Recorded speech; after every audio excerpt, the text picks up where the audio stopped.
Is it fair to say that stand-up comedy is having a moment right now? It's absolutely, I've been doing this 18 years. It is having the biggest moment it's had in 18 years, but I worship this. I study comedy going back probably 50 years.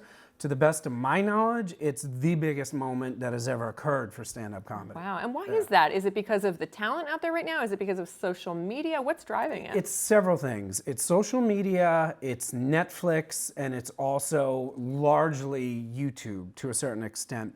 What YouTube has done is basically broken it down into 5-minute pieces or 8-minute pieces. So that means that you can be raised or you can go through college without having any stand-up comedy experience, but now we're getting into social media, through Facebook or something, you get sent a 5-minute clip. So you get sent a 5-minute clip, you see the 5-minute clip and you're like, oh my God, this guy's hysterical, or oh my God, this girl makes me laugh so hard. Then you go on YouTube and you watch a couple more. Now you go on Netflix, so instead of an old broadcast where if you weren't there, if you weren't there at 10:30 when the special was airing, you would miss it.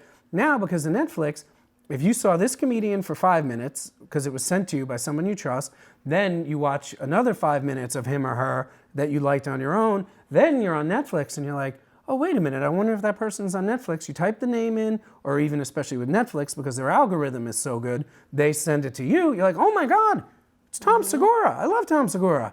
And then you watch his special. Then you're like, I wonder if Tom Segura is performing in my neighborhood. Right. Oh my God, Tom's going to be here in 6 weeks at the Chuckle Hut. I'll go see him at the Chuckle Hut. And then that's why it's growing. And what are the dollars and cents of it? How do you make money? Is it revenue sharing with advertising? Is it distribution deals? Is it all of the above? Everyone is different. So there's several different models it falls into. One, they can pay up front, so they're gonna say, hey, we're gonna give you X amount of money, go away, don't come back, and in 5 years, the rights revert back to you. But as soon as you cash the check, we're done. Another way it happens is they'll put commercials into the content, and they will get advertising revenue for those commercials, and then they will split that money with us. And then lastly, you can watch it one at a time. So there's a lot of places where you can see our content. You pay 99 cents for the hour, or you pay $3.99 for a subscription to the service, and then we get a piece of that. So if there's somebody out there paying $3.99 for a service and they watch one of our specials, they have an equation that works out to, okay, Comedy Dynamics had 19 of specials viewed that day. We calculate X percentage of $1 is worth it for those 19 specials, and then we get paid based on that.